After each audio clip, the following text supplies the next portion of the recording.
kijana Western, mama wa Western. Na mimi najua kwa maisha yangu yote kabisa, without kura ya Mount Kenya you cannot be a president. So historia inajiandika tu Muluya na mtu wa Mount Kenya walishikana wakaunda government. Tena 2022 Kasongo lazima siku ikuwe mrefu na Asonga akisongana kabisa. Finally ukiingia mimi mnipe tu kazi ya interior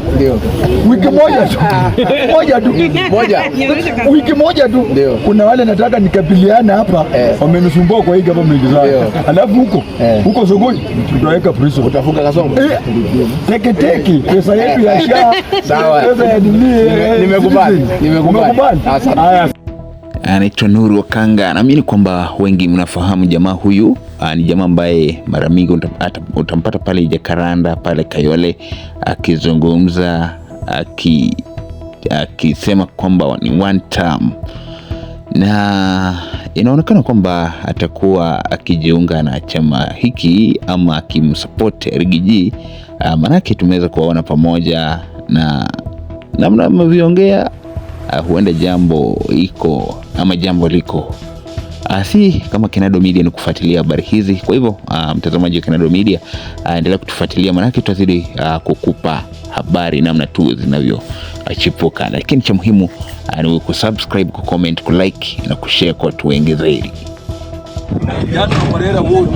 Hizi ndio magari zinakuja kwa Raila Ward campaign, na mtu asiwadanganye. Korera Ward kumekemuka. Hizi ndio magari zinakuja Korera Ward.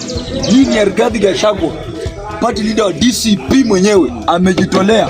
Amesema hii sasa Nuru Okanga na unaenda Western MCA. Hii ndio itakuwa inanibeba. Unaona watu wa driver, bodyguard na watu wengine hapo nyuma, wengine wawili. So 2027 guys, inakuja nyumbani kwa fujo, kwa mpigo na His Excellency Rigathi wa Gachagua, party leader wa DCP. Yule unaona wewe ni ngumu ati kwa sababu nimekutana na Gachagua kule mama yako.